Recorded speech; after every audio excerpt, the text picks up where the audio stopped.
Hi and welcome to another video from the Intelligent Auto channel. Today we have this 2016, it's a Renault Kadjar, it's the 1.5 DCI and it is the K9K engine.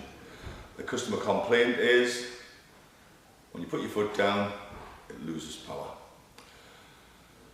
In today's video, what I want to emphasise is the importance of why I question customers about the history of the fault, because I truly believe that there's always what I call a changeover point. Basically the point that the fault started occurring, and if I can find that out by asking questions, it makes my job easier, it makes your bill less. So first of all, as ever, let's confirm the customer complaint. So first of all, I've got the diagnostic tool plugged in anyway. We'll scan the vehicle for faults. As you can see, no fault code. Now what I was told was, this car came from another garage, came from an auto electrician. It was taken to him after the fault occurred, and the information he gave me was that when the fault occurs, the mass airflow reading basically plummets. So what I'm going to do is, we're going to look at some data. And we'll look at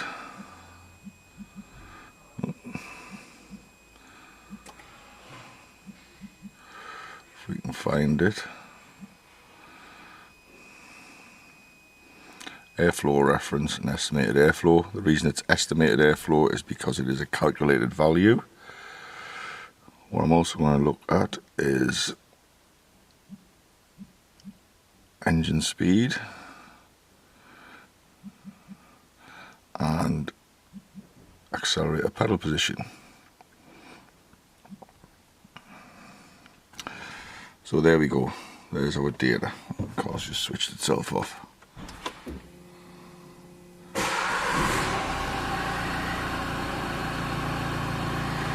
So there we go, we've got engine speed, we've got estimated airflow, we've got airflow reference, we've got accelerator position of 0. What I'm going to do is, I'm going to pick the revs up, because I can actually make this do this fault while it's standing still. And if you keep an eye on the engine speed, keep an eye on the airflow, estimated value, and keep an eye on accelerator pedal position, you'll see that I've got the accelerator planted.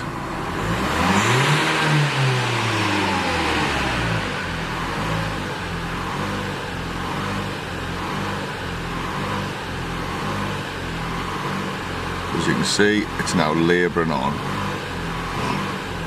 Estimated airflow should be 800. Sorry, the airflow reference should be 800. We've got airflow reading of 470. Let it go back to idle, take me for a throttle, and everything kind of comes back to normal. And once again, it does it again. Basically, when you drive this car, as soon as you go to pull away, it just absolutely dies on you. Now, what the auto electrician told me was, if I unplug the airflow meter, the car will rev normally. So let's do that.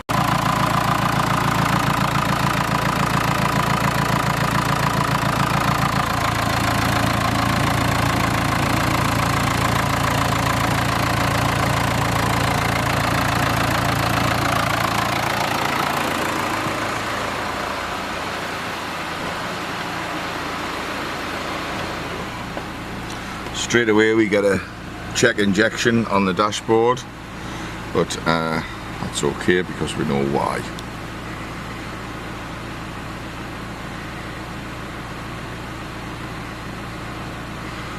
So there's our readings again. The estimated airflow is now a calculated value because we have, a substitute value because we have the airflow meter disconnected. I'm going to do the same thing again. I'm going to plant my foot.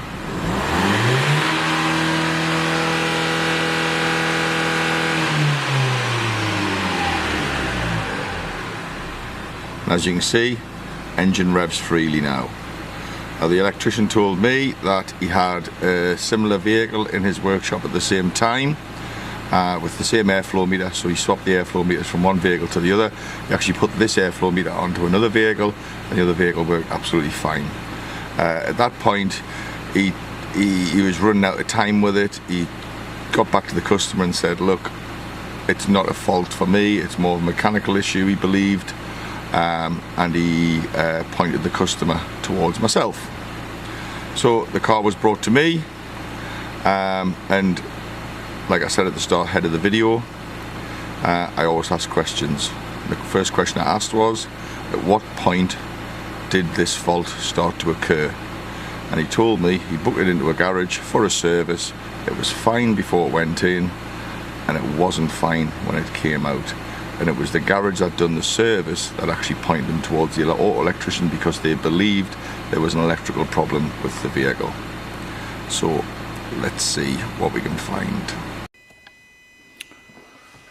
First of all, I'm going to plug this airflow meter back in, because we need the reading from the airflow meter to work this fault out. Now, as I said, the changeover point was a service, and the fault is pointing towards an airflow issue. So let's have to take a look at this air filter.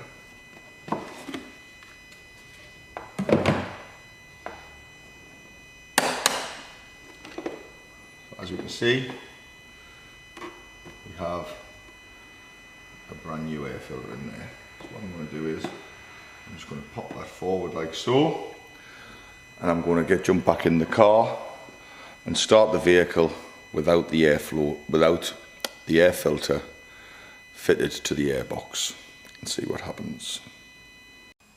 So first of all, we'll go back and we will read and clear the DTCs. Obviously we've got airflow, air temperature sensor faults there. I'm going to clear the fault memory. Fault memory clears. Read DTCs. No faults on there. No check ignition. Injection fault. Start the car. No check injection faults now. Focus that in a bit. There we go. And we'll go back to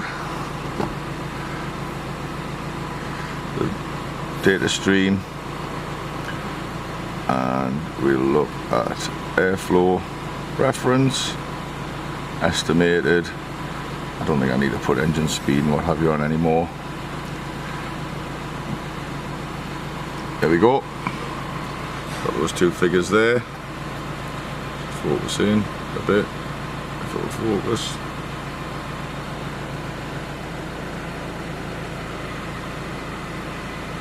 Doesn't like focusing on screens, this camera. What I'll do is I'll graph them.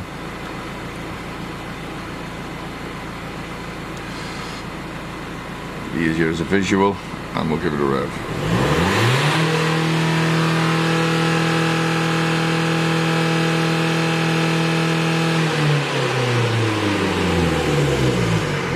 And as you can probably hear, the engine revs freely. So let's take a look at this air filter.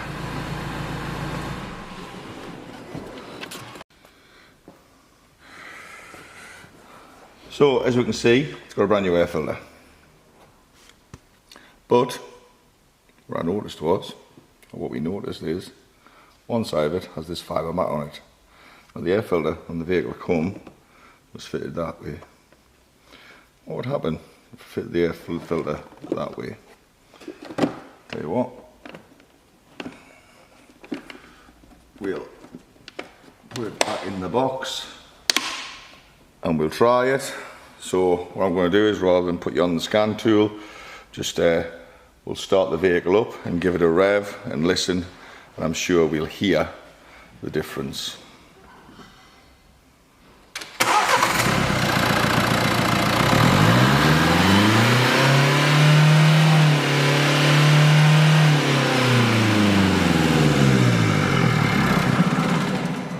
As you can see, the vehicle revs freely.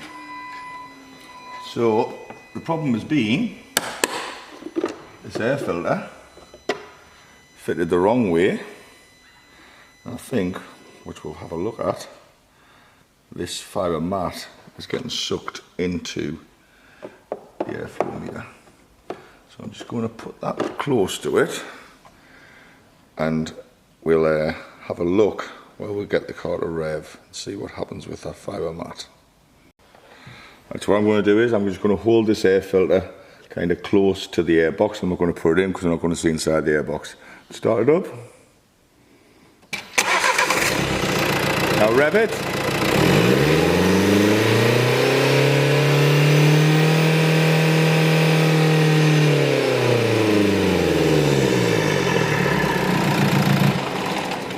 As you can see, what's happening is this fibre mat is actually sucking towards the airflow meter. Now that's without the air filter actually fitted into the box properly, and what's happening is that fibre mat is actually going into the airflow meter and strangling it. So the fix for this one is put the air filter in the right way.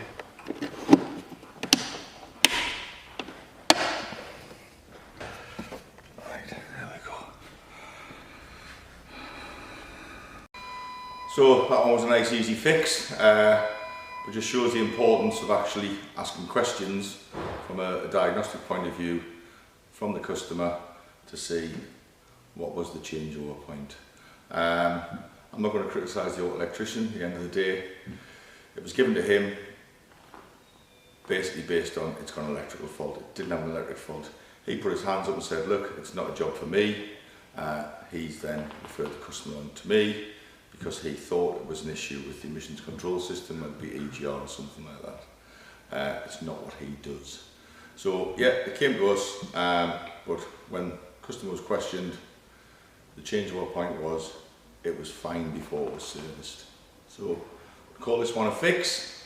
Customer's going to be happy. He's just getting charged a diagnostic charge, no parts fitted, no parts needed. Could have quite easily started throwing airflow meters at it, etc. So if your garage is unsure of what's wrong with your vehicle, what I would say is before they start firing parts at it, either give them more information if you've got it, or ask them to refer it to a specialist. So thanks for watching. That's today's video. Nice entertaining one, I think, and keep an eye out for the next one. If you like what you've seen, hit the subscribe button.